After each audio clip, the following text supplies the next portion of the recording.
Plusieurs milliers de personnes se sont rassemblées samedi sur la place de l'indépendance de Kiev, le Maïdan. Elles ont commémoré le 2e anniversaire de la répression sanglante, plus d'une centaine de morts, qui a conduit au départ du président ukrainien pro-russe Viktor Yanukovych. L'homme qui lui a succédé, Petro Poroshenko, s'est recueilli avec son épouse devant les portraits des victimes. Mais il y avait là surtout beaucoup d'anonymes, venus témoigner leur reconnaissance envers ceux qui, entendait-on ici et là, n'étaient pas morts en vain. C'est important de se souvenir de ceux qui ont été tués, confie cet homme. Ils ont donné leur vie pour la justice, pour que d'autres aient une vie honnête.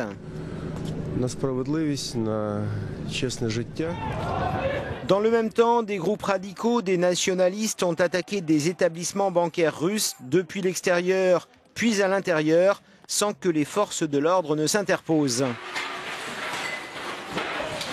Illustration par la violence des relations extrêmement tendues entre l'Ukraine et la Russie depuis le changement de régime, laissant la place à un pouvoir pro-européen. D'un côté, des manifestants peu nombreux ont attaqué des banques russes, pendant que de l'autre, des services religieux ont rassemblé de nombreux Ukrainiens pour qui cette journée de commémoration ne devait pas être dédiée à la violence, mais au souvenir, observe notre correspondante dans la capitale ukrainienne. Помолитися за душі тих, хто загинув тут 2 роки тому. Марія Коренюк, Євроньюз, Київ.